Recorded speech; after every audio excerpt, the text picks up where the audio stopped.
audience, silence please. Почитувани гости, пријатели, драги македонци. Пред се би сакал да се заблагодарам за поканата, а потоа би сакал да дадам одредени објаснувања поврзани со оваа академија. Вие го забележувате жестокиот настап кога е во прашање вистината за Македонија, кој тлее во нас предолго време и мора да биде изразен на ваков начин. Жестокоста секогаш ги носи и непрецизностите, меѓутоа таа е важна за конечно да се започне еден процес кој се обидуваме да го легализираме подолго време. Постоја иницијативи, дури на највисоко ниво, да се организираат вакви научни академии во кои што ќе бидат вклучени и највисоките врвови, вклучувајќи ги Министерството за наука, Министерството за култура. Со оглед на тоа дека тие луѓе што не водат сметаа дека има други приоритети, потоа прашањето на инерцијата која не се обладуваше долго време, не успеавме да организираме академија која би можела да биде донирана, поддржана и пласирана на таков начин како што доликува, например, денешната тема на најумниот човек на македонската антика и воопшто највлијателната личност на интелектуална Европа, Аристотел. Но, бидејќи секогаш големите процеси започнуваат од народот, од она што е глас на крвта, затоа оваа академија е организирана во рамките на Светскиот македонски конгрес, тој елементарен подвижник за откривањето на вистината за Македонија и македонците.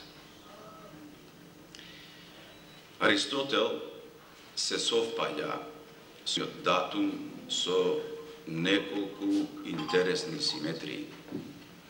Ние сакаме да славиме јубилеи и денес ја имаме можноста. Оваа година навршуваат 2390 години од раѓањето на Аристотел. Натаму, нешто што исто така верувам дека е според гласот на крвта проектирано, а тоа е оваа академија ја отвори, внимавајте, хорот на просветните работници. Тоа не е случајно. Јас верувам дека покрај другите хорови што ги има Прилеп и покрај хоровите што можат да се најдат во соседните градови, тоа на крвта го одбра овој хор со оглед на тоа дека Аристотел за Македонија и за светот е фактички најзначаен како учител и како воспитувач и основоположник на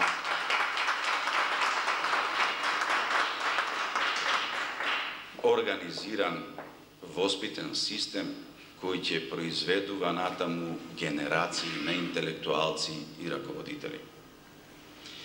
Ние денес тргаме по обратниот начин, но за тоа на крајот на моето излагање.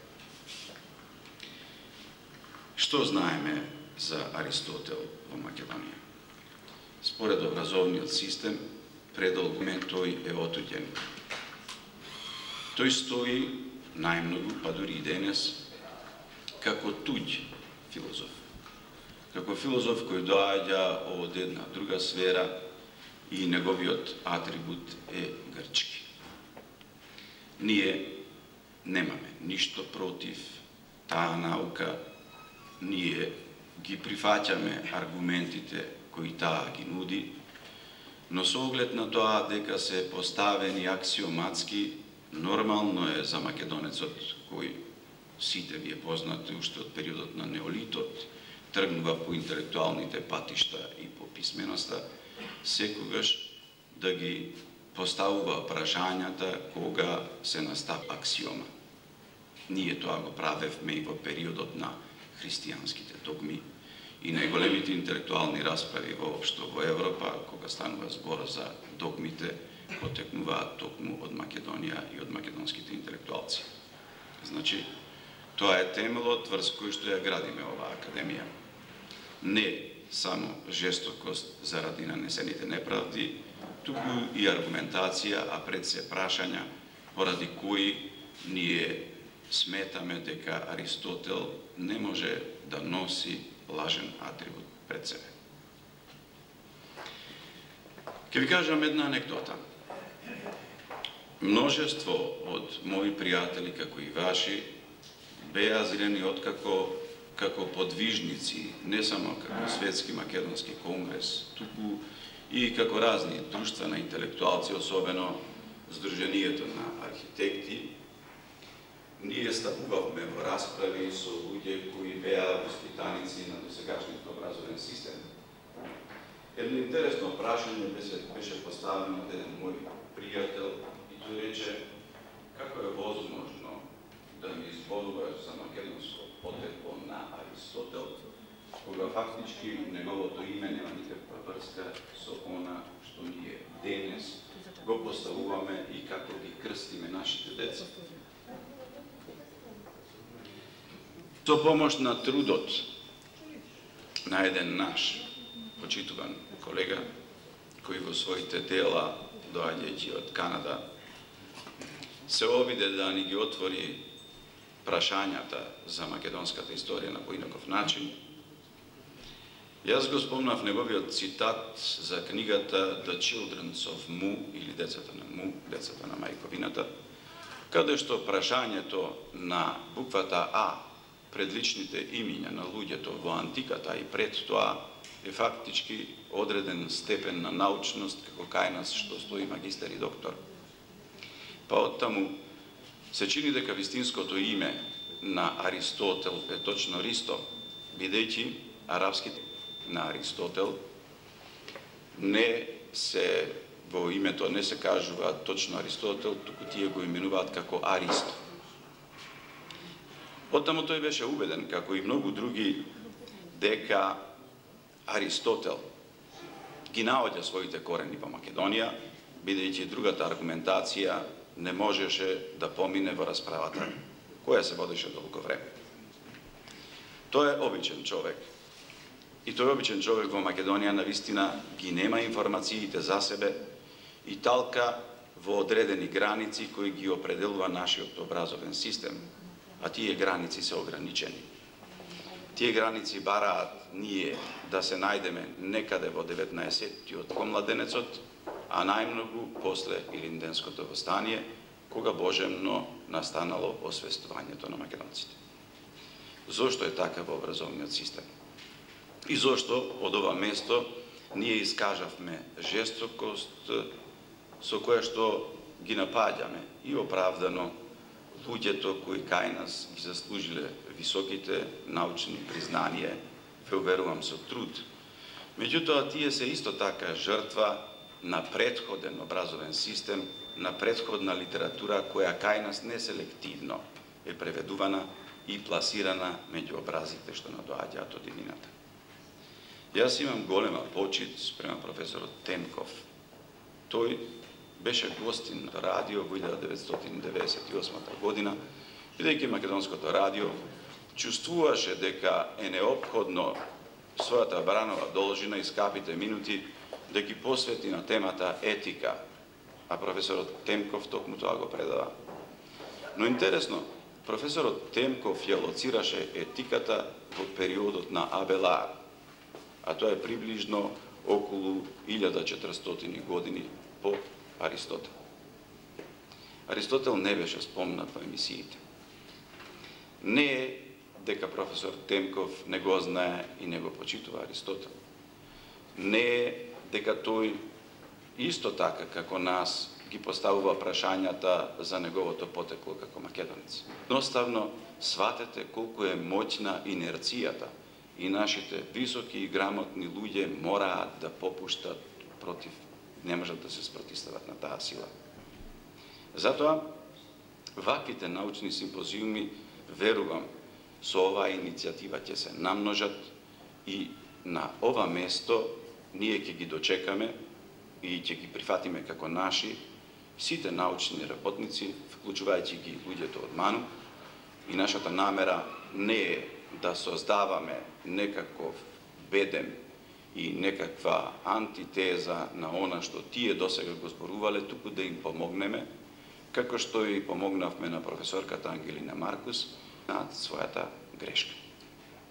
Да признаат грешката дека поведени од литература, поведени од навиката пишување, препишување на фусноти, без да се коментира и сериозно да се разгледа изворот од каде што се препишува, поведувајќи се по инерцијата на претходниот професор, кој се поведал по инерцијата на претходниот професор, ние доаѓаме до нешто кое што толку далеко и се оддалечува од вистината, што се доведува во прашање онаа вистина не само нам што ни треба, туку Европа ја бара од нас.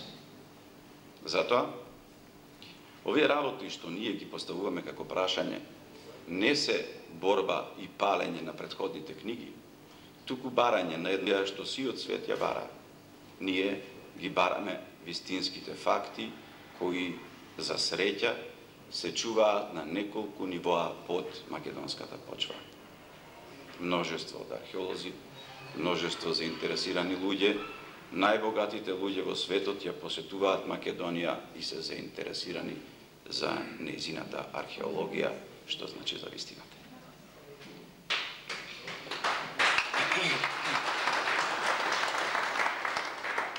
Што знаеме за Аристотел? За Аристотел на часовите по филозофија и за неговата биографија се знае малку и малку се говори. Малку само тезата дека станува збор за материалист, за филозоф кој што се спротиставува на својот учител Платон, значи човек што е против идеалистичката филозофија, се спомнуваат неговите дела, неколку цитати и завршува се. Потоа кревате рака, го повторувате тоа, добивате петка или четворка, завршува приказната, останува само името. Ние не смееме да несуваме таква неправда на еден великан од сјајната лоза на македонски интелектуалци.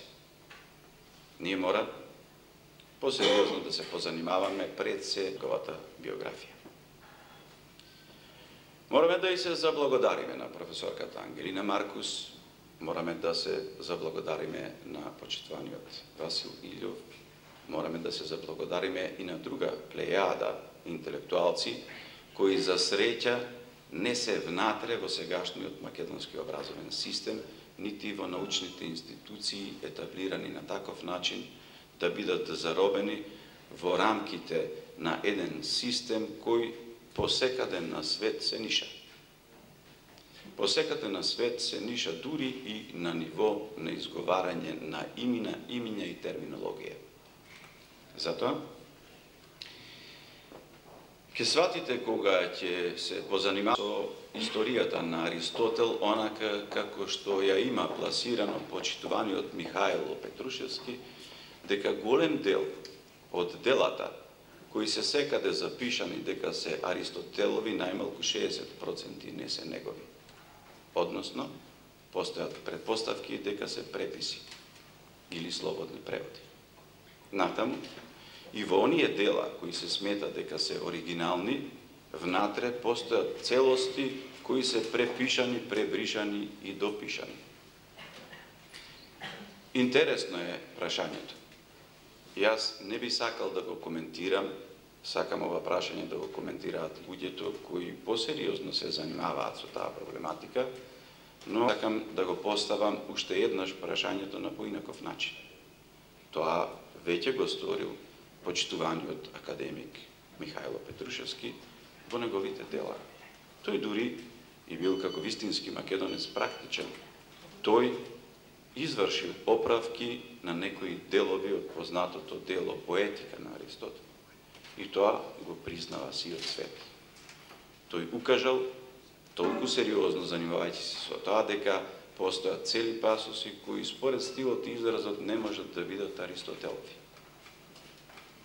Ова важи и за другите дела на Аристотел и пред нас постојат големи задачи, особено пред студентите и професорите кои се занимаваат со оваа проблема, да не доделуваат магистерски и докторски дисертации на нешта кои се неинтересни за нас, бидејќи нашата задача скромна на македонската цивилизација и култура е да работат на македонската цивилизација и култура и таа да ја приопштуваат пред светот.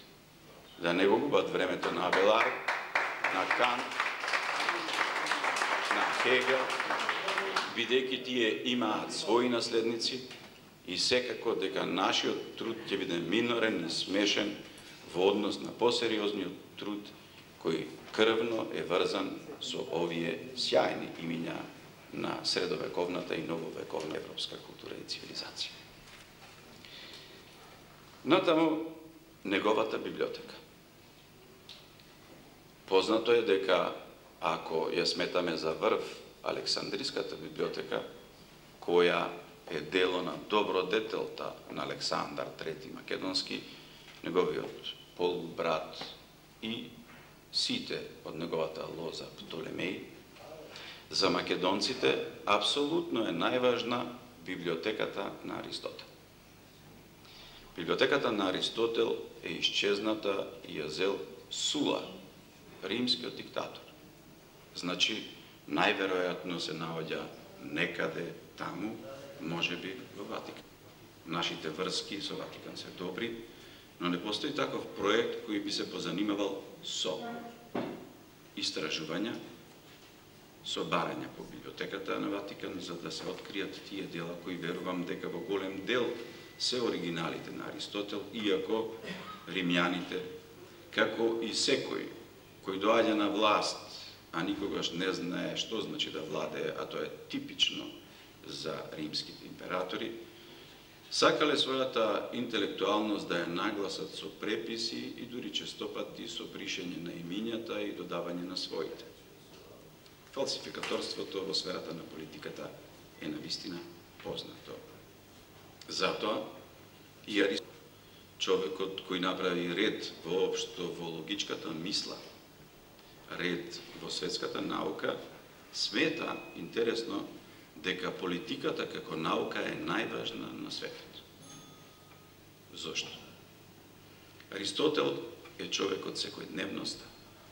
Аристотел не живее како денешните учени во некое богово јајце направено од слонова коска и откако ќе се стаса до највисокото признание доктор на науки, станува недопирлив. Тој е човек од секојдневноста и кога поучува, тој се шета заедно со своите ученици. Затоа, неговата мисла дека е најважна произлегува од неговата етика, која тој смета дека е основа на се. Не се 10 Божји заповеди, оние кои направија ред во светот, туку токму мислата дека моралот е најважен за обстојувањето на човековата цивилизација, а врв на етиката е поимот среќа. Тој е непознат за другото што живее и постои на планетата. Затоа, недалеку одовде, во Битола, во Хераклеја градот, што го основа положи Филип II Македонецот, кој е фактички современик не само туку и близок другар. И затоа Аристотел е повикан да востанови образовен систем во Македонија, стои реченицата на Хесид, кој вели дека добродетелта и убавината и почита доаѓаат само кај владетелот кој се грижи за среќата и добродетелта на своите подчинети. Ја сваќате сега врската и влијанието на етичките норми кои ги поставува Аристотел за профилот и ликот на македонецата, со тоа и светската цивилизација, кој обстојува пред новата ера. Значи, станува збор за нешто кое што е врв, под кој се средуваат сите науки, екзактни или хумани. Потоа, она што сметам дека е важно да се нагласи кога е во прашање писменоста и поимот грчки јазик, кој исто така е нововековна кованица, кој де факто не постои во периодот пред нултата година, туку станува збор за јазик кој не. Професорот Петрушевски смета дека кој не јазикот де факто го измислил Аристотел. Тоа не го кажува експлицитно со оглед на тоа дека знае во какво окружување, дека неговиот пионерски напор нема да најде надобрување со многу одбрани зборови, но тој што внимателно го чита ќе свати дека величието на овој наш академик на вистина е таква што ние доволно не сме му се одолжили.